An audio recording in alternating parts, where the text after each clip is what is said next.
Bueno, entonces, con relación a estas preguntas, son preguntas que sirven como insumos para elaborar la introducción. Repito, sirven como insumos para tener un punto de partida y elaborar la introducción. No quiere decir que usted en la introducción va a poner pregunta-respuesta, porque de eso no se trata. La introducción, como el cuerpo argumentativo, como la conclusión, tiene que ser un texto continuo, un lenguaje continuo, que sea como una conversación argumentada, que tenga un hilo conductor. Por eso no se puede poner pregunta y respuesta. Entonces, vemos aquí que al contestar estas preguntas se puede desarrollar una introducción para el ensayo. Las preguntas me sirven para dar una guía, una respuesta en la introducción. Entonces veamos el ejemplo. El tema es inteligencia artificial, ¿verdad? Entonces yo aparte saco estas preguntas. Tengo que decirle a la gente qué es inteligencia artificial, cómo surge y qué repercusiones sociales tiene la creación de la inteligencia artificial, ¿sí? Que en últimas es como mi intención, ¿bien? Como ensayista. Entonces veamos. Esta es la introducción. Dice: se define inteligencia artificial como aquella inteligencia exhibida por artefactos creados por humanos. Ahí, puntual, en esa primera línea, estoy respondiendo esta pregunta. ¿Qué es inteligencia artificial? Ahí lo estoy respondiendo. Se define la inteligencia artificial como aquella inteligencia exhibida por artefactos creados por humanos. Puntual. Miren que en ningún lado he puesto preguntas. Voy puntual a la respuesta, a la afirmación. Sigo. A menudo se aplica hipotéticamente a los computadores. Es la capacidad de un artefacto de realizar los mismos tipos de funciones que caracterizan al pensamiento humano. Hasta aquí viene la respuesta a esa primera pregunta. Algunos piensan que es imposible la creación de un sistema tan complejo, pero otros luchan para modelar la inteligencia humana en sistemas computacionales, y al parecer está muy cerca de lograrse. Puede decirse que la inteligencia artificial es una de las áreas más fascinantes y con más retos de las ciencias de la computación. Nació formalmente en 1956 como un mero estudio filosófico y razonístico de la inteligencia humana, mezclada con la inquietud del hombre de imitar la naturaleza circundante, como volar y nadar, hasta inclusive querer imitarse a sí mismo. Miren, a partir de este punto seguido, se está respondiendo cómo surge, en qué año, ¿sí? Pero atentos, repito, no hay preguntas aquí. Ya el texto es continuo, es un relato que tiene una línea, una guía. La tecnología ha planteado diversos paradigmas que lleva al agotamiento de teorías y experimentaciones prácticas, pero hay temas apasionantes que a pesar de las derrotas desarrollan un interés no solo en los científicos, sino también en el resto de la sociedad.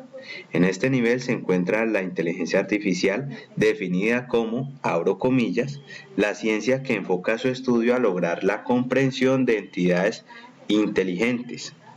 Es evidente que las computadoras que posean una inteligencia a nivel humano o superior tendrán repercusiones muy importantes en nuestra vida diaria. Cierro comillas.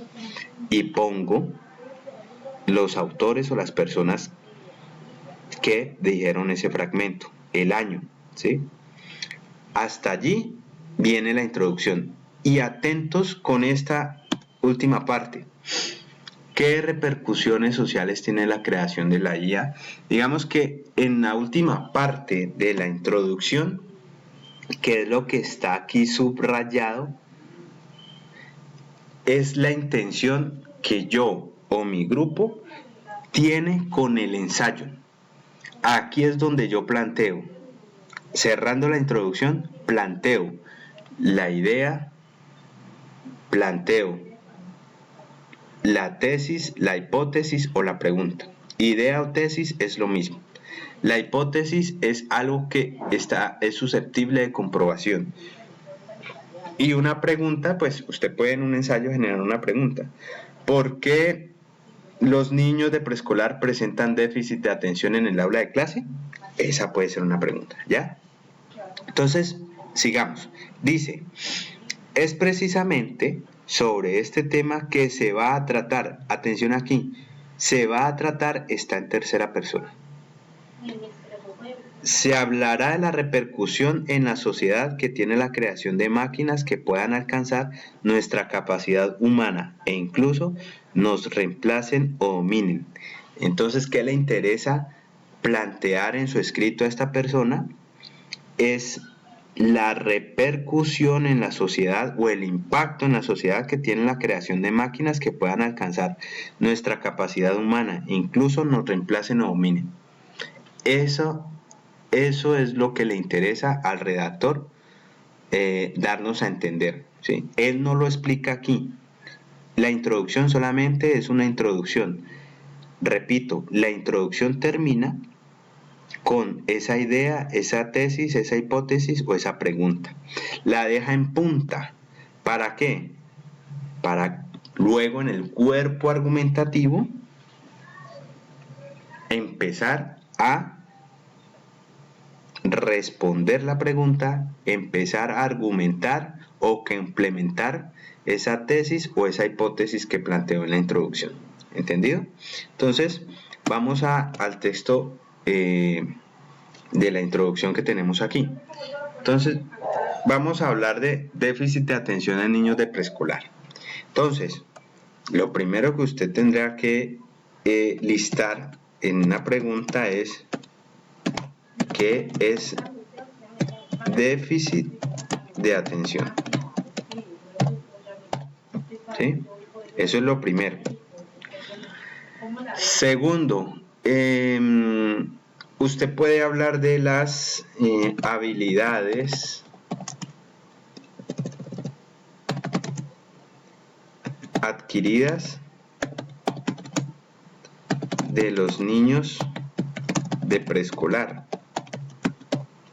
Es decir, qué habilidades tiene que aprender o saber o conocer el niño de preescolar, ¿sí? Y por último, usted puede dejar claro su estilo, es decir, su intención, la intención con ese ensayo. Entonces, usted puede generar una pregunta. ¿Cuáles son las causas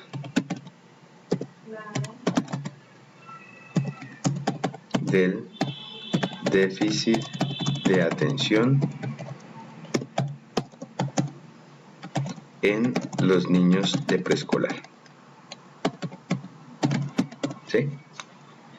Ahí hay tres preguntas que pueden orientar su introducción. Entonces, repito, estas preguntas usted las saca aparte, no tienen nada que ver aquí en la introducción.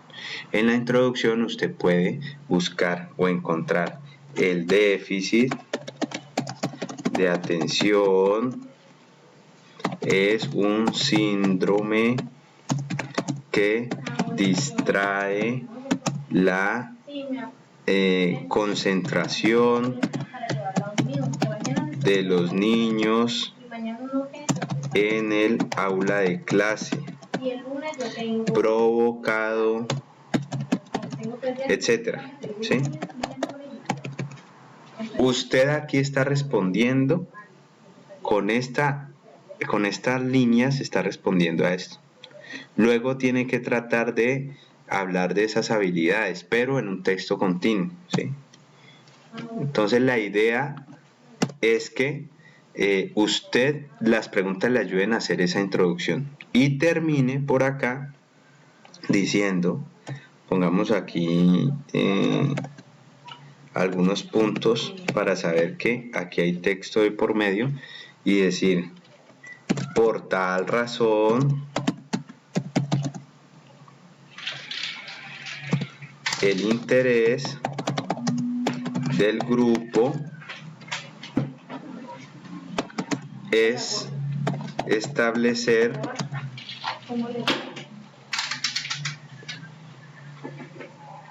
las causas que producen déficit de atención en los niños de preescolar. ¿Sí? Esa es su intención. Allí usted puede terminar la introducción. ¿Listo? Esa es la punta de la introducción.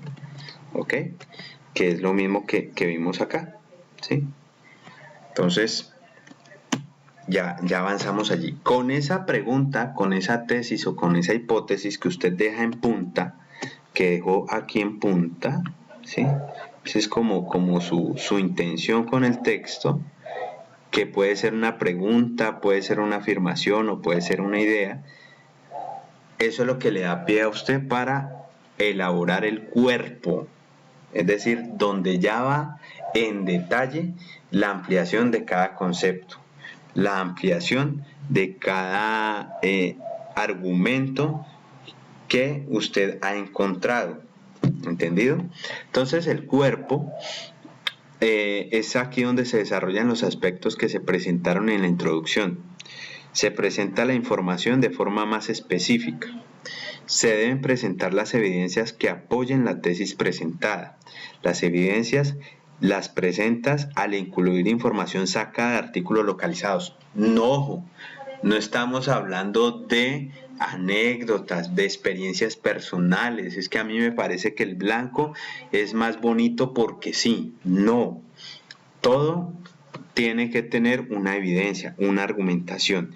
Y eso tiene que ser sacado en la medida de lo posible en artículos localizados, que ya les dije, pueden ser en bases de datos, revistas científicas, etcétera, etcétera. ¿Sí? Entonces, según estudios del DANE en el mes de febrero se presentó una tasa de desempleo, ¿sí? Es importante que usted busque y se preocupe por darle información clara, concisa a la persona que está leyendo, porque ese argumento, esa evidencia, esa fuente, ese testimonio es el que le va a permitir al lector respaldar la tesis que usted está desarrollando en su cuerpo, en su ensayo. ¿Listo? Entonces, sigamos con el ejemplo con el que venimos sobre la inteligencia artificial. Esto ya hace parte del cuerpo argumentativo. Dice, el desarrollo al que han llegado las máquinas y las consecuencias del mismo se encuentra plasmado en diversas películas actuales y otras no muy nuevas, pero han resultado de cierta manera proféticas, como Blade Runner, que trata sobre un cazarrecompensas que debe exterminar a androides inteligentes que son peligrosos y están muy insatisfechos con sus creadores. Además, en la película Inteligencia Artificial, donde los robots reemplazan al ser humano e imitan o aprenden sus características y formas de actuar y sentir. En estas producciones se ve la lucha hombre versus robots y el posible ataque de las máquinas a sus creadores, lo cual no sería muy extraño, pues a lo largo de la historia se ha visto cómo muchos de los inventos científicos del hombre se han vuelto en contra del mismo, sometiéndolo, dominándolo e incluso exterminándolo. Las películas mencionadas se pueden catalogar como de carácter profético porque se anticipan a las situaciones que se viven actualmente o que se vivirán. Es como si los investigadores actuales tomaran como referencia de estudio estas películas para perfeccionar el arma más mortal para el ser humano.